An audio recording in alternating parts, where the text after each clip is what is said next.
Dios les bendiga, amigos y hermanos que esta mañana nos escuchan por este medio. Dios continúe bendiciendo sus vidas. Es para mí un privilegio cada vez que Dios me permite y me honra por ello poder hablar de su palabra. Entiendo que estos tiempos son propicios para ello. Necesitamos cada día más escuchar el consejo oportuno de Dios, oportuno y preciso, porque viene justamente cuando lo necesitamos. Hoy, como iglesia, nos reunimos otra vez a través de este medio. El internet nos está uniendo como iglesia de Dios para poder compartir su palabra. Hoy el Señor va a revelar, a ministrar a nuestras vidas a través de este texto bíblico que el Señor está trayendo a nosotros. Saludo a cada uno de los miembros de nuestra iglesia, Jesucristo Pan y Vida, a cada familia, y agradezco a Dios por esta oportunidad, lo repito. Vamos a continuar, hermanos, estudiando el capítulo 27. Recuerda que hemos estado por un periodo relativamente corto estudiando estos pasajes, y porque yo creo que la Biblia nunca la vamos a terminar de estudiar, y hemos estado estudiando el libro de Mateo. A través del libro de Mateo hemos podido ver cómo el evangelista Mateo nos muestra al Dios de la Biblia reflejado, revelado en la humanidad de Jesús de Nazaret. Ese Dios del Antiguo Testamento que estuvo acompañando a una nación, y como lo dice la palabra, el Señor iba a bendecir al mundo a través de esa nación, porque a través de esa nación iba a venir el Dios único, el camino, el Todopoderoso, a estar, a reunirse con nosotros, a conciliar otra vez a Dios con el hombre. Y hemos visto a lo largo del libro de Mateo que efectivamente Dios vino a los suyos y los suyos no le recibieron. Y aquí vemos pues ya el cuadro. Ya estamos en la parte terminal del ministerio del maestro, ministerio terrenal del maestro, y ya en el capítulo 27 se nos muestra, y es lo que vamos a estudiar hoy, cómo el Señor es llevado a la muerte, cómo el Señor es conducido a la cruz. Y vamos a tratar de tomar de esta lectura, de estos estudios, evidencias que ponen de manifiesto todo el cuadro profético que Dios ya había establecido y cuál es la enseñanza que el Señor trae para nosotros. Mateo nos ha mostrado enseñanzas muy profundas, las vivencias que él compartió, el Señor, con sus discípulos, las ha transmitido a nuestras vidas. El Señor nos ha guiado a ser sus discípulos, nos sigue guiando a ser sus discípulos, y ese es el deber ser de nosotros los cristianos. La semana pasada concluimos el estudio cuando vimos o escuchamos que una población, un pueblo, había decidido seguir las tinieblas y optaron por rechazar la luz. Hablo del momento en que Pilato preguntó al pueblo que a quién querían que dejara libre, a Jesús, el Cristo, o a Barrabás. Y la gente optó por Barrabás. Hermano, y esto no es nuevo. Esto es lo que el mundo ha continuado haciendo. El mundo desea las tinieblas. Usted y yo éramos parte de eso. Estábamos en el grupo de las personas que estábamos pidiendo a Barrabás y estábamos desechando la luz. Y luego que Pilato preguntó, ¿y qué hacemos con él? Y la gente a una sola voz gritó, crucifíquenlo. Ay, tiene que morir. Y eso es lo que hoy vamos a empezar a leer, por eso vamos a dar lectura al libro de Mateo y vamos a leer desde el versículo 32 hasta el versículo 44. Voy a leerlo en el nombre del Padre y del Hijo y del Espíritu Santo. Dice la palabra: cuando salían, hallaron a un hombre de Cirene que se llamaba Simón. A este obligaron a que llevase la cruz. Y cuando llegaron a un lugar llamado Gólgota, que significa lugar de calavera, le dieron a beber vinagre mezclado con hiel, pero después de haberlo probado no quiso beberlo. Cuando lo hubieron crucificado, repartieron entre sí sus vestidos echando suerte, para que se cumpliese lo dicho por el profeta: partieron entre sí mis vestidos y sobre mi ropa echaron suerte. Y sentados le guardaban allí. Y le pusieron sobre su cabeza su causa escrita: este es Jesús, el Rey de los judíos. Entonces crucificaron con él a dos ladrones, uno a la derecha y otro a la izquierda. Y los que pasaban le injuriaban, meneando la cabeza y diciendo: tú que derribas el templo, en 3 días lo reedificas, sálvate a ti mismo. Si eres hijo de Dios, desciende de la cruz. De esta manera también los principales sacerdotes, encarneciéndole con los escribas y los fariseos y los ancianos, decían: a otro salvó, a sí mismo no se puede salvar. Si es el Rey de Israel, descienda ahora de la cruz y creeremos en él. Confío en Dios, líbrele ahora si le quiere, porque ha dicho: soy hijo de Dios. Los mismos le injuriaban también los ladrones que estaban crucificados por él. Padre, te doy gracias por este momento en que tú nos permites poder escuchar tu palabra. Ella es viva y eficaz, es más cortante que una espada. Te pido en el nombre de Jesús que tú puedas venir en este momento a la vida de cada uno de los que estamos escuchando este mensaje y puedas hacer la obra que tienes ya propuesta hacer en nuestras vidas. Que te pido también, Señor, para que tomes el control de mi mente, de mi corazón, de mis palabras, para poder exponer de una manera clara y sencilla el mensaje del día de hoy. Te lo pido en el nombre de Jesús. Amén y amén. Sí, yo quería comenzar con el versículo 31 del tramo anterior. Dice: después de haberle encarnecido, le quitaron el manto, le pusieron los vestidos y le llevaron para crucificarle. Efectivamente, el plan era ese, crucificarlo. Pero para la crucifixión, el condenado tenía que llevar su propia cruz. Ese era el estilo que los seguían los soldados romanos. Y ellos lo tenían que conducir hasta el sitio de la ejecución. Entonces nos encontramos a un Jesús debilitado, golpeado, seguramente 2 días en la cárcel, fue golpeado salvajemente. Lo hicieron en el Sanedrín el día que fue tomado preso y continuaron haciéndolo a lo largo de esos 2 días de escarnio. Físicamente ya el maestro estaba debilitado por los golpes que había recibido. Él ya estaba prácticamente imposibilitado de hacer una proeza como llevar un madero entre sus hombros. Y por eso tomaron, los soldados viendo esta situación, tomaron a un hombre.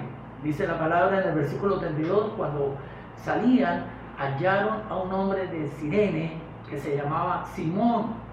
A este obligaron a que llevase la cruz. En el libro de Marcos, en el capítulo 15, vamos a ubicarlo también porque es importante, la manera como Marcos visualiza este momento. Dice en el capítulo 13, verso 21, dice: y obligaron a uno que pasaba, Simón de Cirene, padre de Alejandro y de Rufo, que venía del campo a que le llevase la cruz. Padre de Alejandro y de Rufo. Estos datos son importantes porque nos imaginamos a un hombre, recordemos que Sirene estaba al norte de África. Como buen judío, Simón había tomado su familia y se había dirigido a Jerusalén para la celebración de la Pascua. Esta es una celebración casi que obligada. Son 3 fiestas importantes que tienen los judíos y esta era una de las más importantes, que se requiere la más importante. Y ellos subían, y estando Simón en Jerusalén, fue tomado por uno de los romanos, y él, sin poder desobedecer ese mandato, porque ellos estaban obligados a ello, tomó la cruz y fue detrás de un maestro que físicamente estaba tambaleando. Ahora, ¿qué nos recuerda esto a nosotros? Esto nos recuerda a nosotros que Dios no se cruza en nuestras vidas sencillamente como un hecho de suerte, como un hecho fortuito. Cuando Dios llega a la vida, por la condición que sea, a la vida de una persona, es para transformar esa vida. Y esta familia, la familia de Simón, fue impactada, simplemente fue impactada por la acción que pudieron ver y percibir del maestro, aún cargando, llevando en un estado prácticamente difícil de visualizar. El maestro, nos imaginamos que pudo haber caído, como lo dice la tradición, varias veces, ¿sí? Pero pudo haber sido tormentoso para Simón ver al maestro, a Jesús, sin conocerlo, sin saber quién era esa persona, ir a la cruz. Y por la razón, y lo más, y así lo creen la mayoría de comentaristas, es que Simón se quedó después para ver todo lo que estaba aconteciendo en el Gólgota. Dice la palabra del Señor en el libro de Romanos, capítulo 16, verso 13. Mire lo que dice Romanos 16, 13, cuando Pablo estaba saludando en Roma. Estaba saludando a la iglesia de Roma. Bendito sea el Señor. Mire, escuche. Dice la palabra así: saluda a Rufo, escogido en el Señor, y a su madre y mía. O sea que la familia, y eso es lo que la mayoría de comentaristas concuerda, la familia de Simón fue impactada por el maestro y fue tomada para salvación, fue escogida para salvación. Y esto es un hecho que a mí particularmente me sorprende, porque el Señor iba camino a cumplir un mandato que ya había sido preestablecido desde antes de la fundación del mundo, a cumplir su plan, su propósito, el plan de salvación concebido en la persona de Jesús.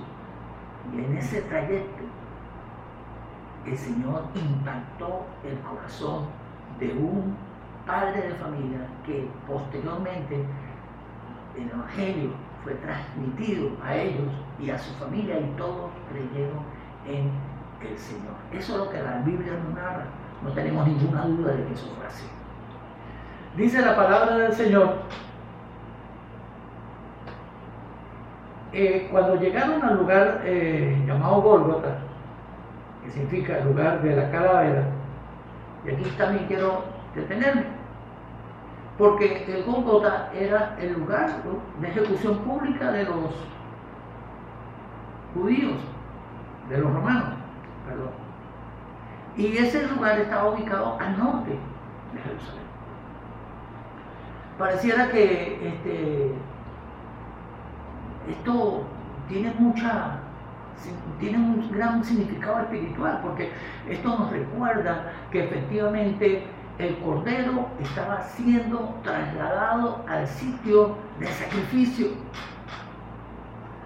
Y en el libro de Levítico, en el capítulo 1, el versículo 11, dice el Señor, en la ley establecida para las ofrendas del holocausto, dice la palabra del Señor que y lo degollará al lado norte del altar delante de Jehová. O sea, todo el escenario del culto levítico se estaba gestando, había sido preparado por el Señor para ir mostrar el momento del sacrificio del Cordero que quita el pecado del mundo.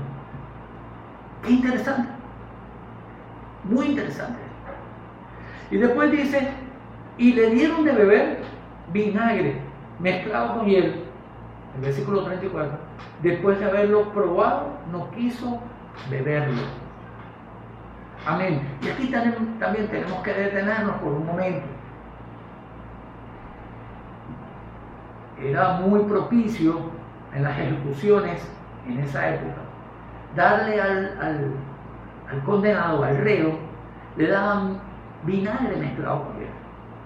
Esto ellos lo usaban como un calmante que permitía amortiguar el dolor. Muchos creen que no solamente era un calmante, que era un narcótico, o sea, una droga. La intención del romano era que el reo perdiera conciencia de las cosas que iban a ocurrir. Y el Señor, hermanos, decidió no aceptarlo. Se entendía que la hiel actuaba como narcótico. Jesús decidió sufrir totalmente consciente y con la mente lúcida. El Señor quería estar consciente de ese momento en que el pecado de la humanidad estaba cayendo sobre él. Y él así lo comentó. Él así lo comentó cuando él estuvo en Getsemaní. En Mateo capítulo 26, versículo 39, el Señor dijo, Padre mío, si es posible, pasa de mí esta copa. Y la copa de la ira de Dios, ¿sí?, por el pecado del hombre, iba a caer directamente sobre el Maestro. Y el Señor dijo, pero que no sea como yo quiero, sino como tú lo tienes establecido. O sea, el Señor estaba consciente, por eso la Biblia nos recuerda que Él se entregó voluntariamente. Él estaba consciente del acto que estaba a punto de ocurrir en su vida. Les recuerdo algo, hermano. Él por nosotros se hizo pecado. Él por nosotros se hizo pecado. Él lo hizo por usted y por mí. Se hizo con nosotros pecado. Él tomó todas mis transgresiones, mis rebeliones. Y esas transgresiones y rebeliones lo llevaron a la cruz. Y por su llaga fui yo sanado. Sanidad espiritual. Él lo hizo todo. En la cruz se consumió todo el plan gestado desde antes de la fundación del mundo para la humanidad. Y eso le damos gracias al Señor por ese acto de la cruz. Porque en el acto de la cruz, la justicia de Dios fue imputada en Él. Y Él, la justicia de Dios, fue imputada en Él. Y su justicia, a través de Jesús, fue imputada en nosotros. O sea, nosotros fuimos libres.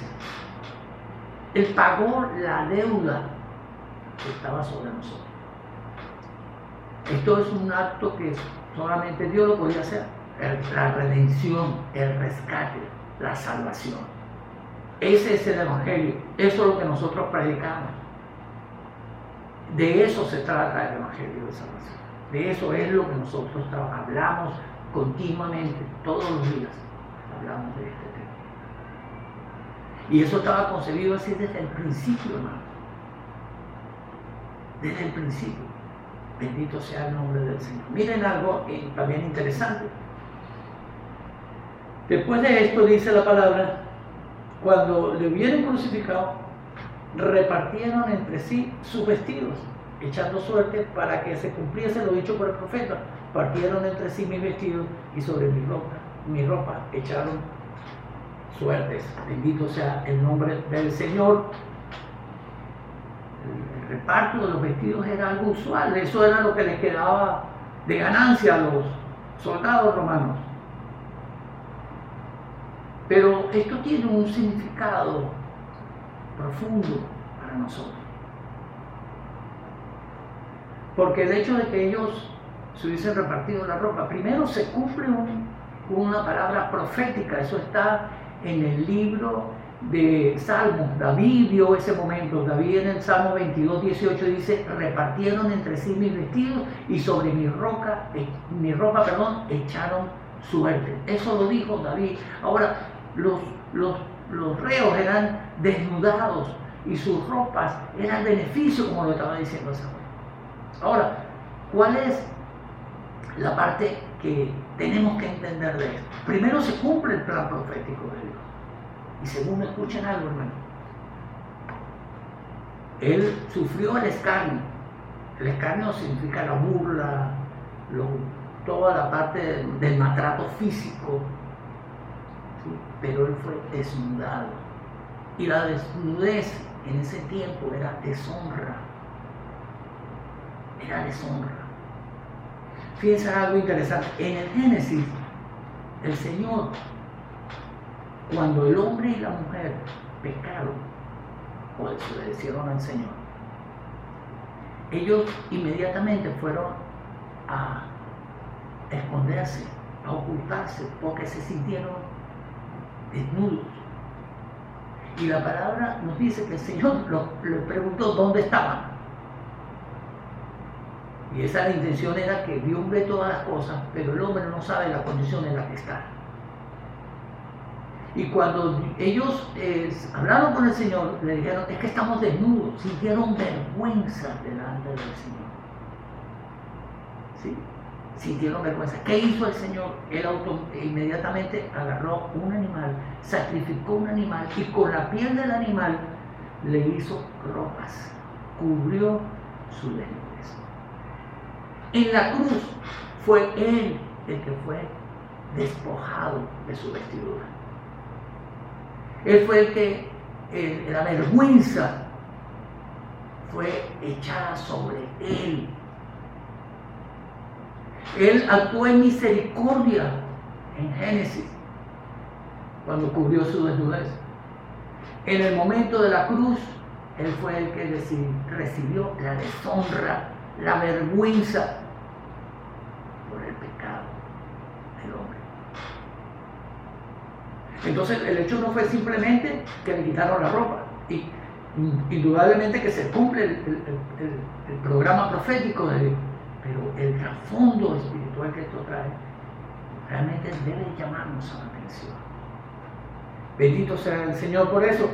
Entonces dice en el versículo 37, dice que le pusieron sobre su cabeza una causa escrita: este Jesús, el Rey de los judíos. De alguna manera esta era una provocación directa de parte de Pilato hacia las autoridades religiosas. Y era normal, era frecuente. Ellos se lo colgaban acá en el cuello a los reos, y les colocaban la causa por la que iban a morir.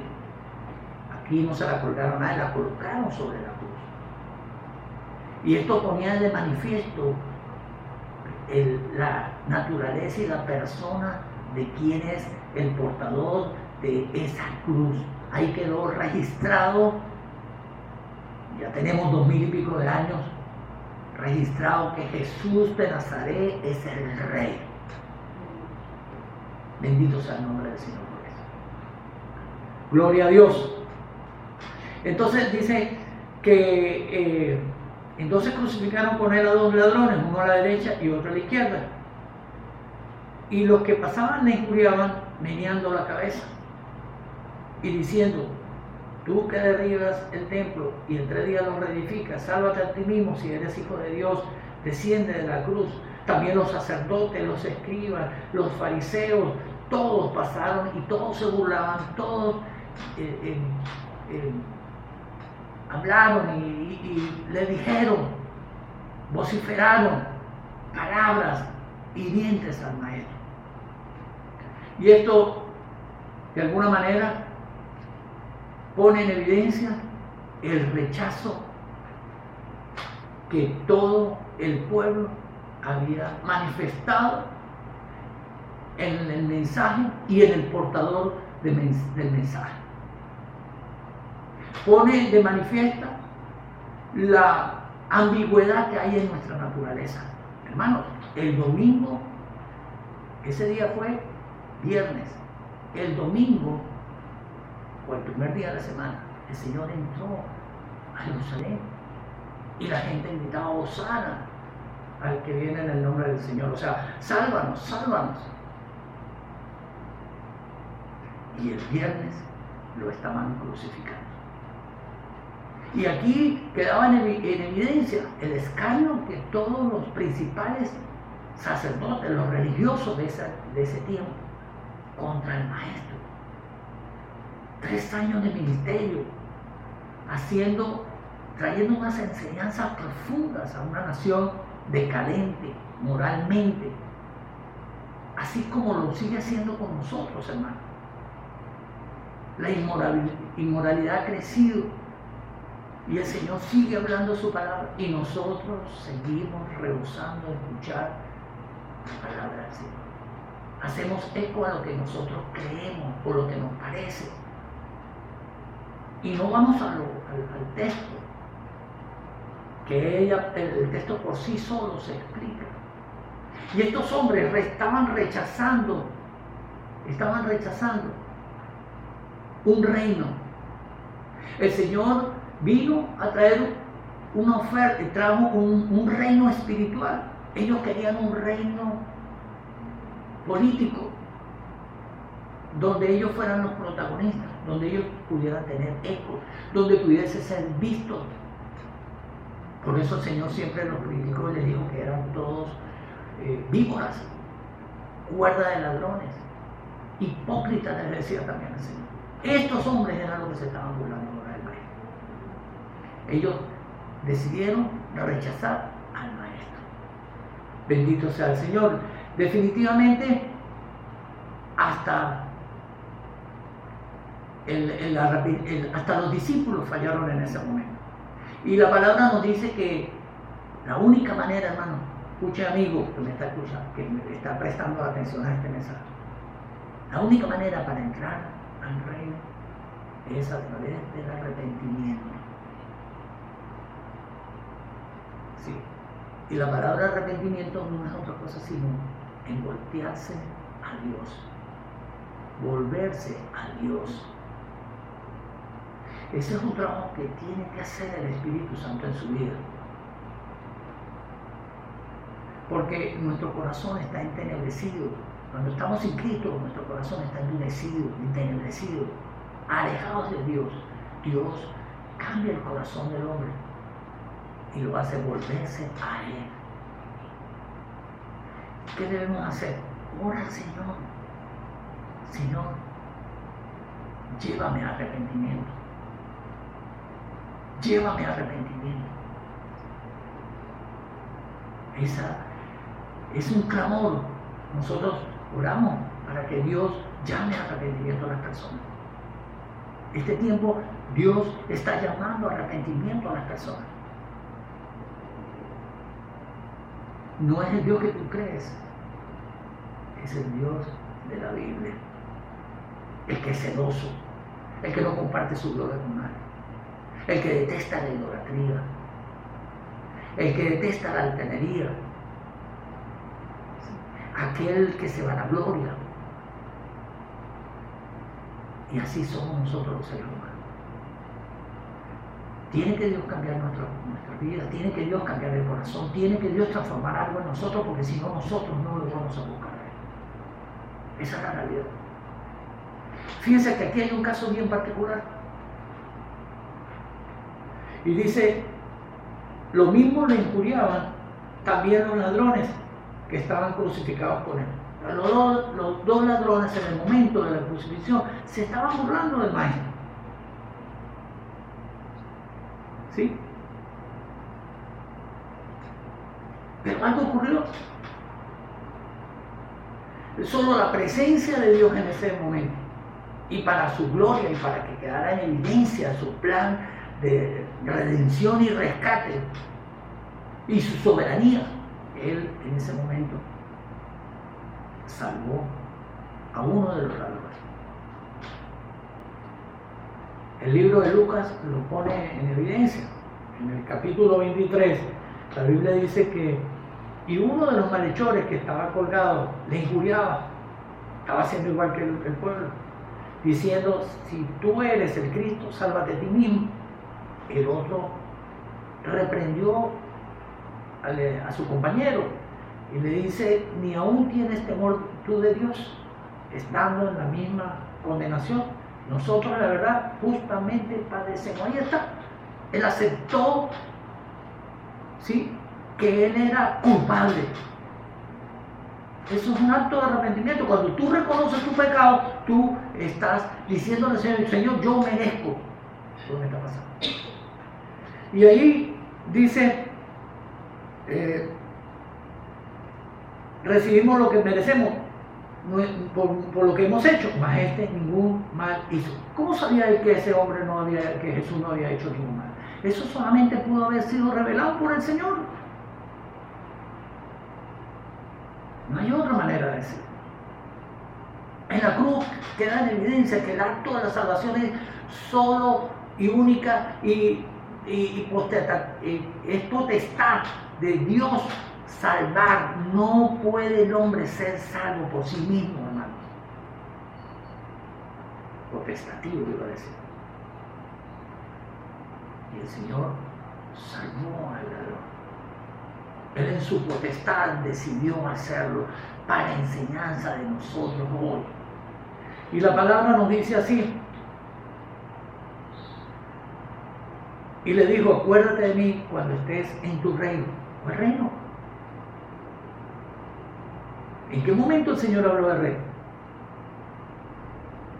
Los que estaban hablando del reino eran los fariseos.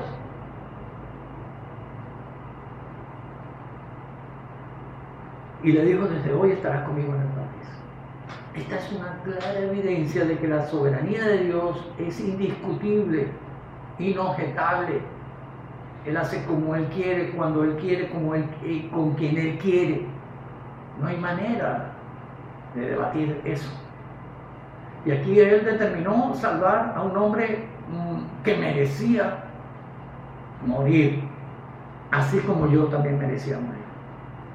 Él merecía morir, yo merecía morir, pero Él en cambio le dio vida a ese hombre.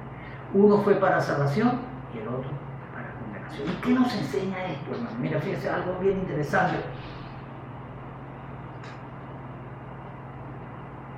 Ese ladrón vio más allá de un hombre o de un compañero de muerte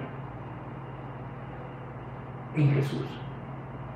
Vio al Mesías, al Salvador, algo que los discípulos del Maestro no habían visto.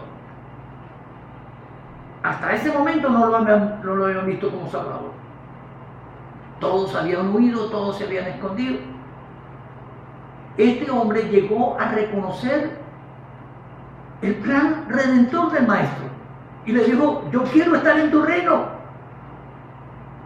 Ninguno de los discípulos se le acercó a decirle eso.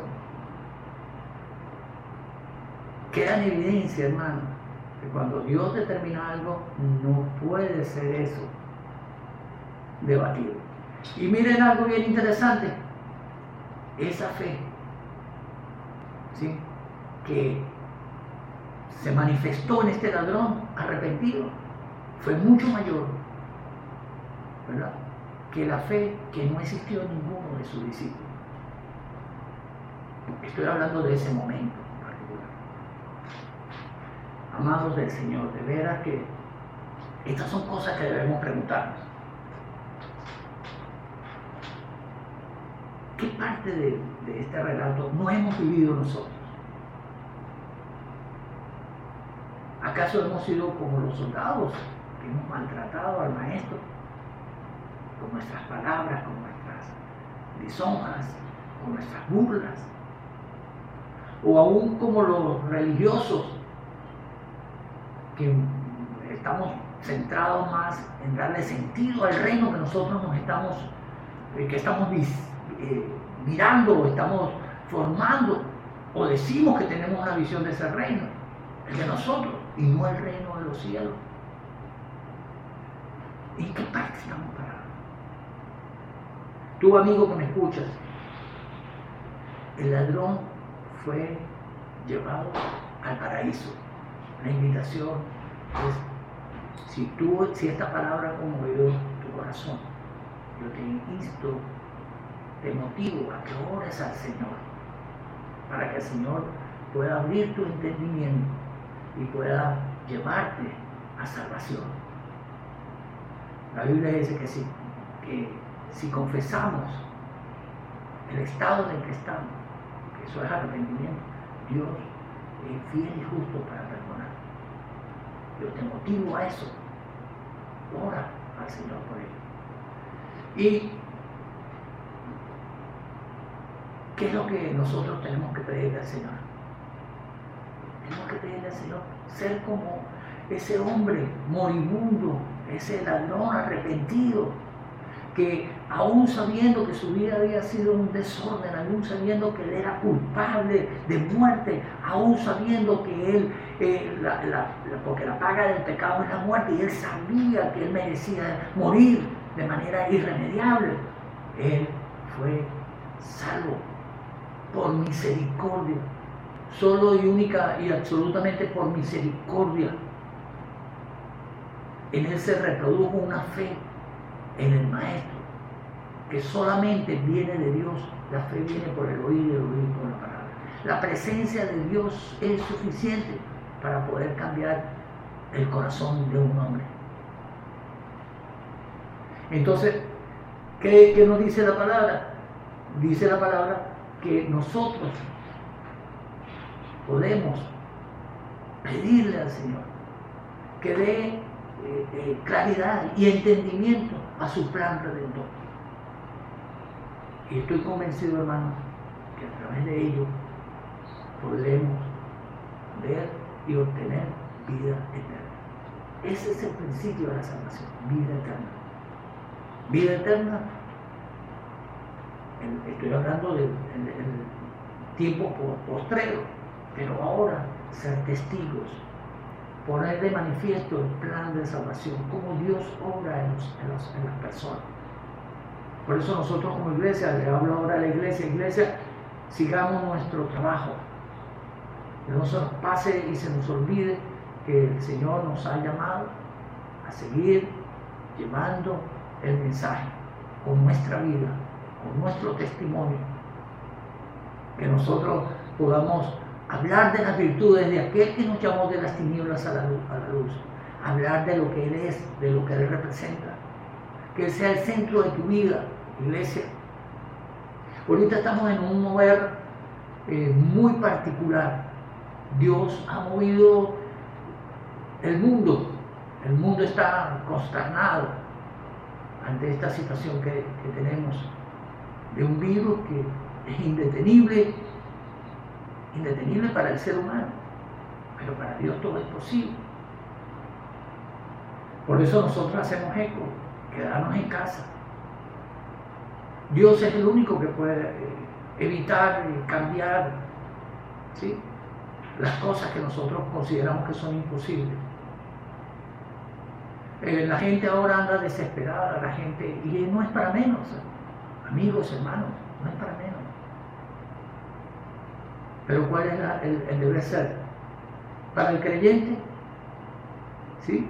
La Biblia dice: el Señor guardará en completa paz aquel cuyo pensamiento en Él persevera, porque en Él ha confiado. El libro de Isaías, capítulo 26, verso 3. Y el Señor también nos recuerda que aunque andemos en valle de sombra y de muerte, Él estará con nosotros. Salmo 23. Y del Salmo 27 dice: caerán a mi lado mí y 10.000 a mi diestra, mas a mí no llegará, porque he puesto el Altísimo en toda habitación. Estamos hablando, hermanos, amigos, de que esto es la razón de ser de nosotros los cristianos. Para los amigos, hoy es tiempo de salvación. Dios te invita a que abras tu entendimiento en oración, le digas, Señor, habla con el Señor. La oración es hablar con Él. Dile las cosas que te acontecen. Dile la necesidad que tienes delante de Él. Que abra tu entendimiento. Porque la Biblia dice que tenemos como la gente que no conoce al Señor tiene como un velo. Que quite ese velo y podamos ver la luz. Gracias, Señor, por este tiempo, por este momento. Gracias por esta palabra que has puesto en mi corazón, Señor. Amén.